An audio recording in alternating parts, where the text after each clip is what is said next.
Hello बेटा, कैसे हो आप सभी? ठीक हो बेटा? संस्कृत क्लास में आप सभी का स्वागत है।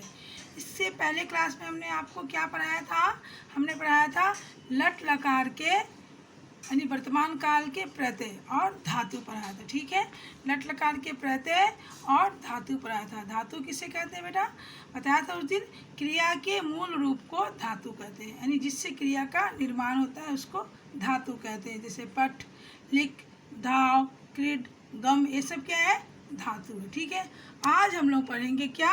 धातु रूप। आज हम लोग क्या पढ़ेंगे? धातु रूप। ठीक है, धातु रूप के लिए हमने आज क्या लिया है?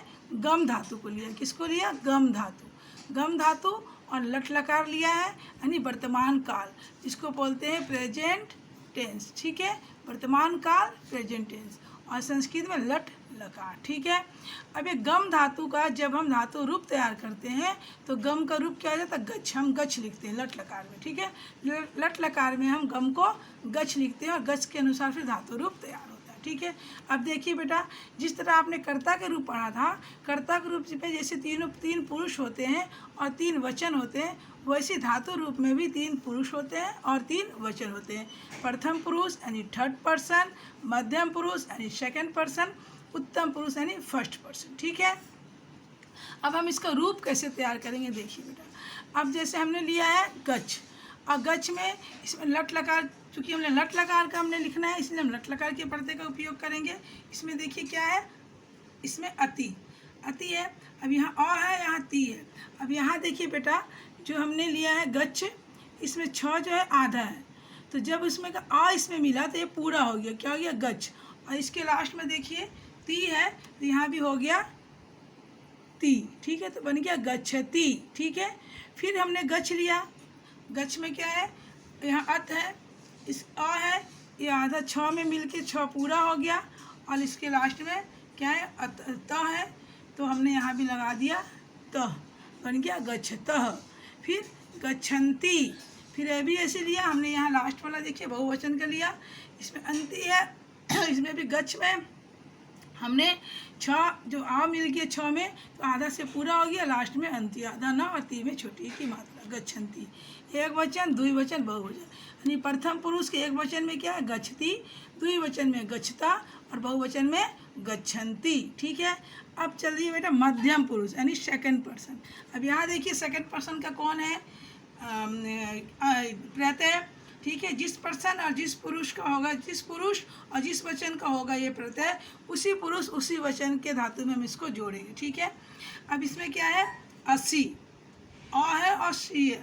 तो यहाँ भी देखिए गच्छ में अ मिला तो ये छ पूरा हो गया और सी मिल गया, तो क्या बन गया? गच्छसी। अब द्विवचन में क्या है? अथ। अब यहाँ क्या हो गया? ग छ, आधा छ में अ मिला तो छ पूरा हो गया, थ जुड़ गया, बन गया गच्छथ। फिर क्या है देखिए बहुवचन में क्या? अथ।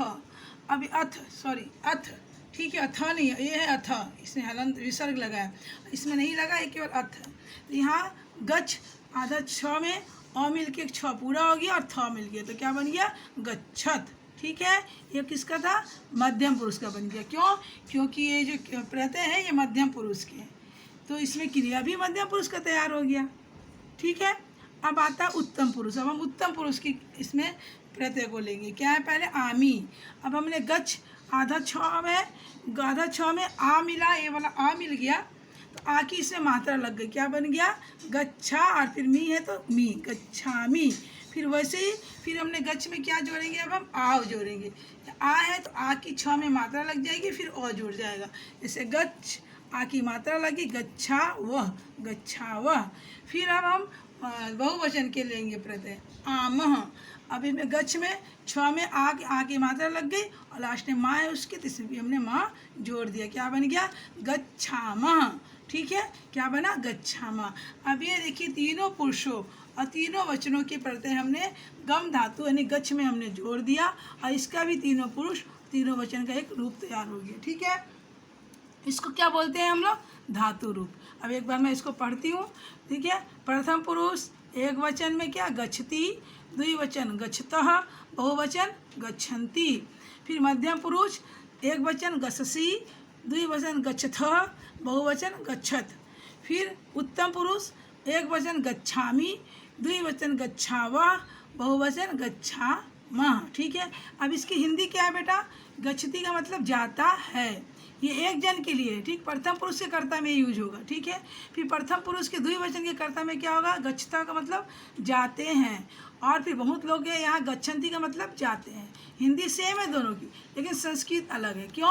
क्योंकि संस्कृत में द्विवचन है, ये बहुवचन है, इसलिए संस्कृत अलग है, लेकिन हिंदी दोनों की सेम है। क्योंकि हिंदी में हम दो जन के लिए भी जाते हैं प्रयोग करते हैं, और अनेक लोगों के लिए भी हम जाते हैं ही प्रयोग करते हैं, ठीक है। इसलिए हिंदी सेम है, लेकिन संस्कृत अलग है, द्विवचन के लिए अलग, बहुवचन के लिए अलग। यही संस्कृत की खासियत है कि हर वचनों के लिए अलग अलग हम रूप को हम लिखते हैं या बोलते हैं, ठीक है। संस्कृत में ऐसा किया जाता है, इसकी अलग पहचान होती है, इसका अपना स्थान होता है। सभी को अपने अपने स्थान में ही रहना, ऐसा नहीं कि द्विवचन के जो हम ये क्रिया है उसको बहुवचन के कर्ता के साथ नहीं जोड़ सकते। द्विवचन की क्रिया है तो द्विवचन के कर्ता में ही हम इसको आगे चल के जोड़ेंगे, ठीक है। अब मध्यम पुरुष गच्छसि, गच्छथ, गच्छत, ठीक है।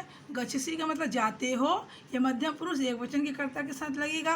फिर गच्छता मतलब जाते हो, और गच्छत मतलब जाते हो, तीनों का मतलब जाते हो, लेकिन ये एक वचन के लिए है, ये द्विवचन, ये बहुवचन। इनकी तीनों की संस्कृत अलग है, हिंदी सेम है लेकिन संस्कृत अलग है, ठीक है। इसलिए इसको ध्यान देना है। जब हम इसका संस्कृत हिंदी का अनुवाद करेंगे, तब हमें हिंदी देख करके संस्कृत नहीं लिख देना कि हिंदी में तो जाते हुए लिखा तो हम कुछ भी लिख दें, नहीं। हमें फिर उस हिंदी के वाक्य का हमें वचन देखना होगा, वचन को ध्यान देना होगा, ठीक है। कौन से वचन का वाक्य है, उसी वचन के हमने इसको क्रिया को भी फिर हम उसमें जोड़ेंगे, ठीक है। अब आए उत्तम पुरुष गच्छामि, गच्छावः, गच्छामः। गच्छामि का मतलब जाता हूँ, ठीक है, ये उत्तम पुरुष एक वचन के कर्ता के साथ होगा। फिर गच्छावा का मतलब जाते हैं, ये उत्तम पुरुष द्विवचन के कर्ता के साथ प्रयोग होगा। फिर गच्छामः, इसका भी मतलब हुआ जाते हैं, लेकिन ये उत्तम पुरुष बहुवचन के कर्ता के साथ इसको हम यूज करते हैं, ठीक है, इसको हम प्रयोग करते हैं। समझ में आ गया आपको? ये हो गया धातु रूप। किसका है ये? गम। गम का रूप क्या चला? गच्छ। और किसमें? लट लगा, ठीक है बेटा। आप सभी इसको अच्छी तरह याद कर लेना, क्योंकि आगे काम आएगा, ठीक है। जब हम हिंदी अनुवाद, संस्कृत अनुवाद सीखेंगे, संस्कृत से हिंदी और हिंदी से संस्कृत, तब इसका हम प्रयोग करेंगे। किसके साथ? कर्ता के रूप के साथ, ठीक है। इसलिए आपको कर्ता के रूप और धातु रूप दोनों ही याद होने चाहिए। Okay, thank you.